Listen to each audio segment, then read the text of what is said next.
giving a big service up, and if you've had out to do with Vardestad drills, you'll know that they're absolute twats to grease, aren't they? For the amount of grease nipples and the unhandiness of getting to everything. In fact, whoever invented the drill, this is the year 1998, 99, something like that, so she's quite an old girl. And whoever invented it didn't make it very driver friendly or service friendly, because every pivot has got a grease nipple, every wheel has got a grease nipple in the centre for the axle. Every disc has got an individual grease nipple, which you have to climb underneath to get to. What we do, we lift it up with forklift to give yourself more room and put a block underneath for safety. But yeah, every disc is to grease, and like to calibrate it, you have to clamber under here, you know, it's just not easy, and wind the handle. We put the battery drill on now to calibrate it, but she's been a very, very good drill. We'll have had it, oh god, how time goes, probably, bloody hell, we'll have probably had it at least a dozen years, and it's drilled a serious amount of corn. And if the season's right, I mean, put it back in the shed if it's a wet time, get your combi out. You know, anybody relying on just one drill, I mean, my opinion, I mean, we'd struggle on our land. As soon as it comes wet, park that bugger up, because all it wants to do is bulldoze in the middle.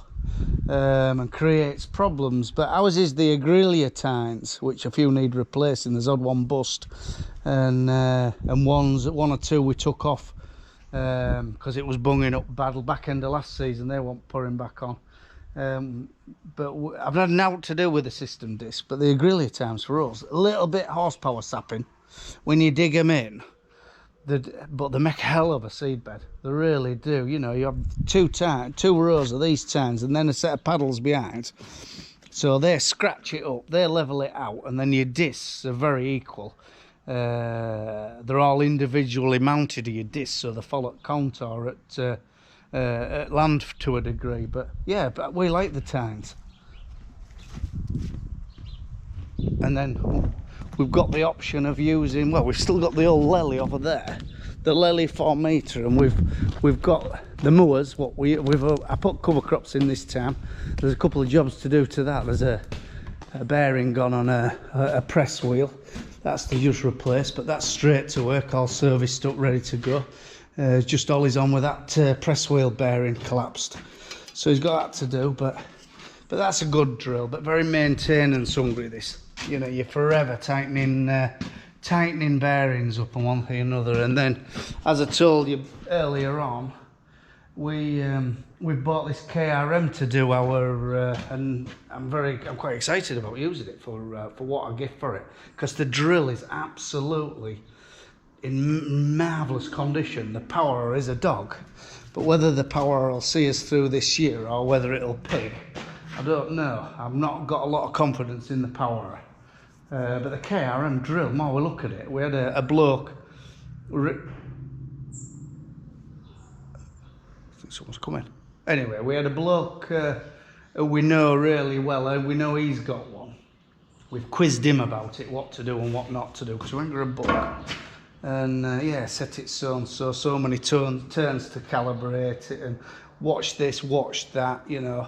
And he's given us a lot of advice, and so thank you very much, Brian.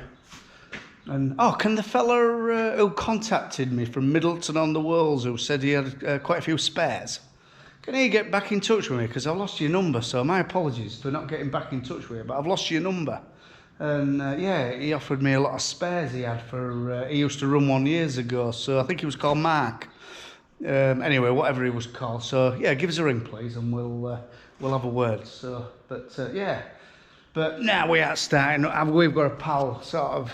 He's got 200 or 300 acre in, and oh, our neighbours are drilling like land's going out of fashion. But our grass weeds just haven't chitted enough for my liking, so I ain't gonna get a lot of a kill with my glyphosate before we do start drilling. So, what are we on, the 7th or 8th of September? Well, at least another 10 days for me.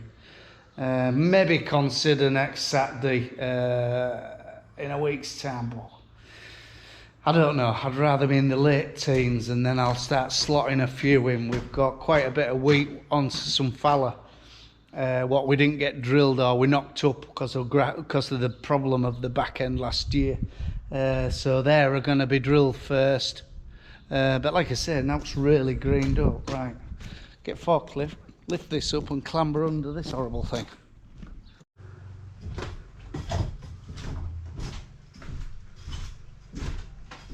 In our oil store, well, they've maybe gone. We've had some swallows and I've, oh, here they are. Whoa, whoa, whoa. Oh. Yeah, a couple of young swallows. And they're very late because I've noticed that they've been starting to line up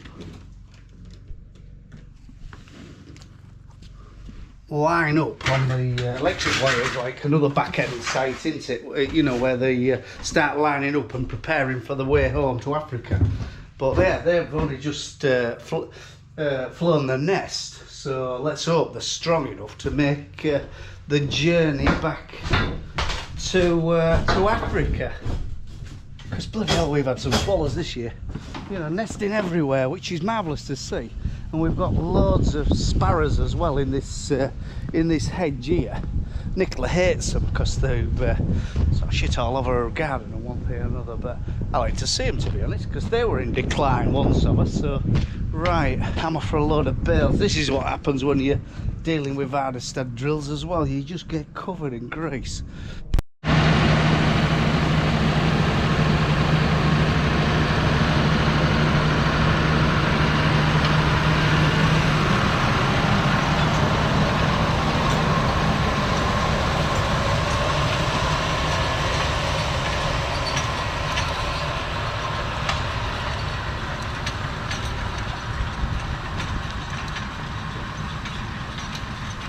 We're just setting off drilling a few cover crops. This is destined for spuds next year, and the company who the lads who my pals are growing them for are insisting on putting a cover crop in. Don't know whether it's to offset their carbon or whatever, but anyway, or to do the land a bit of good. But all we've done in here is a pico it, and so we've roughly scratched it over to get a chit.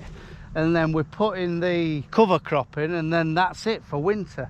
And the idea of the cover crop is to sort of do the cultivations and to sort of store any nutrients what the winter will take away into its foliage to use on the crop next year. Christ, there's some straw.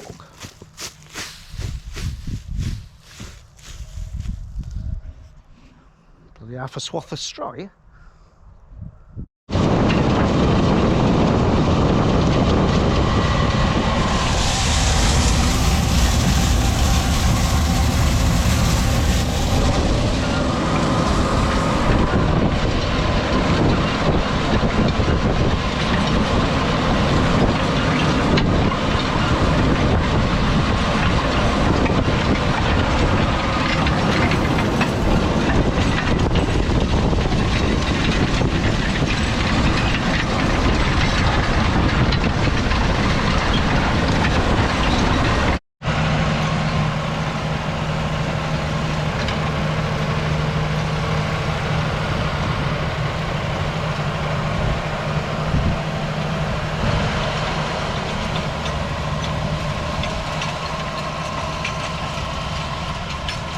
We've worked it with the Apico straight after harvest. We've had quite a flush of volunteer barley, and a few grass weeds have come, not as many as I would like. I would have liked a lot more, but they're very, very tiny plants, so they're never going to show a seed. Some people have said, yeah, you should have round-upped it, but he's cultivating, which is nobbling a lot and showing a lot of fresh ground.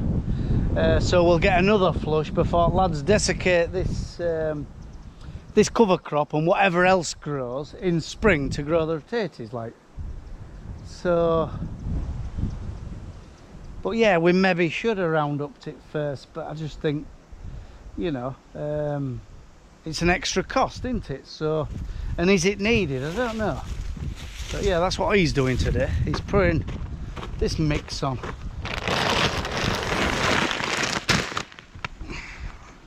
25 kilo per hectare he's putting on, which consists of 42% black oats, 28% oil radish, another type of oil radish 26%, and then 4% for psyllium. And he's putting 25 kilo per hectare on. Black oats. Are they any different to normal oats? Do they do any different? Do they do any different job to normal oats? You know, because we use, when we're doing our own cover crops, we use just normal oats, spring oats. Does a black oat have any different job?